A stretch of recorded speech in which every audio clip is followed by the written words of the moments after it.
Parshas Vayelech, וחרה api bo ביום ההוא, and my anger will flare up on him on that day. Vazavtim, and I will abandon them. Histati panai me'em chulu, and I will hide my countenance from them. Kama de chagiga, tafhei sof amar aleph. So it's brought in Gemara chagiga. Amar Rav, bar dala, bar tavyomi. Amar Rav, kol she'ino behester panim, eino mehem. Kol she'ino bevayelech, eino mehem. Anyone who does not have a hiding of countenance is not among them, and anyone who is not amongst those that it says that that they will be eaten is not amongst them. Uperush Rashi, and Rashi explains, eino mehem is Zera Yisrael. He's not from amongst them, from the seed of Israel. Histati panai mehem, that it says that I will hide my countenance from them. So the fact that Hashem hides himself from us is a sign that we're from Israel.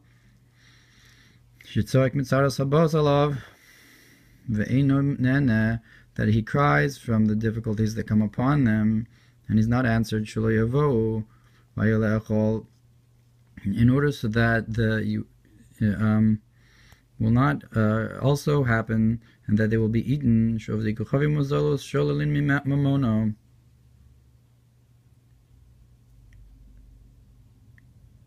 That the idol worshippers should take their money.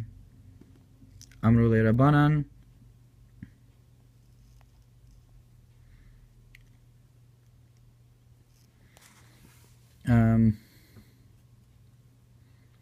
So the sages said, Marlo behester panim isay, lo bevayelech isay, that don't have the hiding of countenance, then you won't have the hayelech.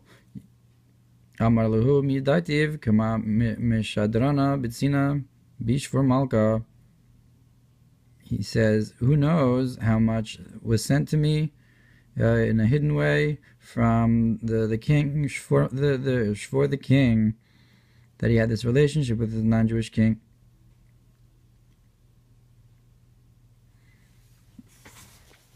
So it's a concept of that there's this positive aspect to hiding of countenance, that because we have a hiding of countenance, it's a siman that we're from the Shamas Yisrael, and it according to this, it even saves us from being eaten by the enemies, that that these psukim go together.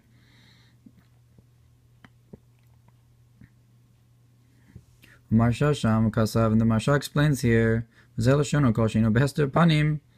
anybody who's not in hiding of countenance, that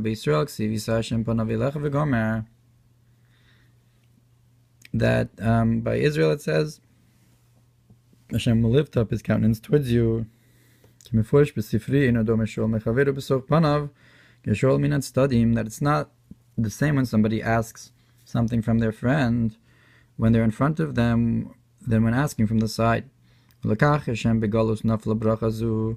therefore, when we're in exile, so we lost this blessing, so therefore the hiding of countenance is a siman that we're Hashem's people in exile.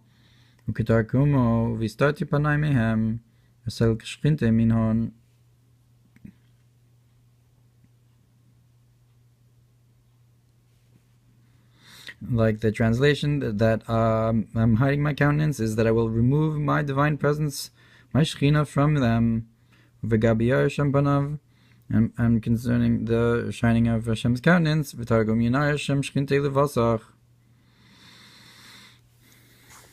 says Hashem will shine his Shekhinah towards you.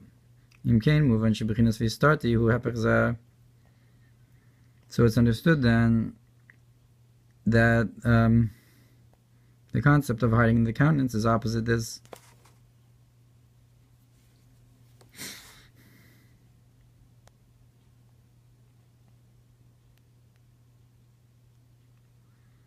So the opposite of Hashem will shine his countenance is that he will hide his countenance, which is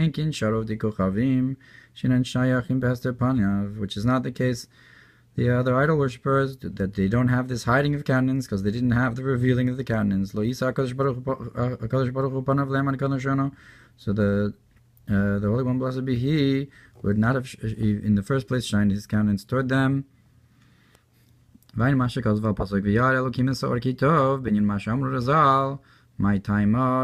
easy maskan beresha. Father imrichulu beresha chashachulu. And look what's brought. Why do the goats go in front of the flock, and then the sheep? Because it's kibriyaso shalolam. The beginning it's dark, and the end the beginning you have gvuros, and the end you have hadonahora. Then you have light. So too over here in the exile we have the hiding of the countenance, and in the time to come, Hashem will visa Hashem panav. Hashem will shine his countenance. We'll have light. Targum Unglus v'Targum Yonasan v'Azavtim v'Starti Panai v'Archekinun v'Sailik Shchinti Minhon. So the translation is of I will abandon you and I will hide my countenance from you and I will go. So it's v'Archekinun is and I will be distant from you. V'Sailik Shchinti and I will remove my Shchina from them. B'Pasuk v'Tomer Tzion of Azavani Hashem. And on the verse that Zion says, Hashem has abandoned me, again the same word like V'azavtim. And Hashem has forgotten me, Targum Yonasan al Tevas Azavani. So Yonasan translates this same word, Silek Shchinti Minei, and that I will remove my Shechina from them. Val Shechachani Targum Rechakani. And he's forgotten me. So he says a similar translation, like he says that he's become distant from me. So he says the same thing. V'archekinun v'asalik shchinti v'azavtim v'starti is a similar translation to azavani v'shechichani. Im kain the perush Hahu move into azavani zeu mashikaz v'kan v'starti panai.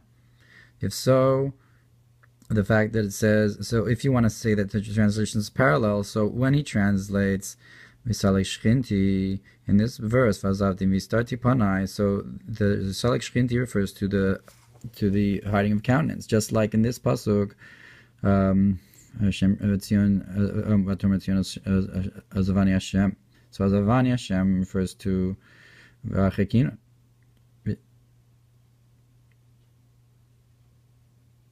No, the Azavani Hashem refers to salek shchinti.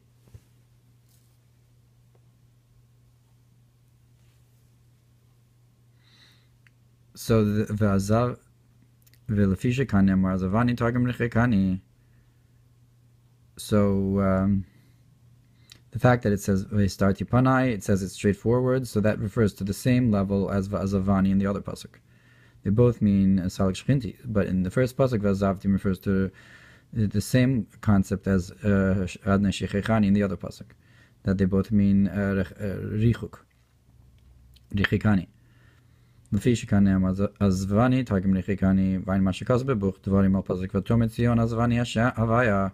Look what's brought in the concept that Hashem has gone away from me, has had a siluk of Shechina. So that's a concept that during exile we have the siluk Shechina. And it's because we're Yisrael. It's a simon that we're Yisrael.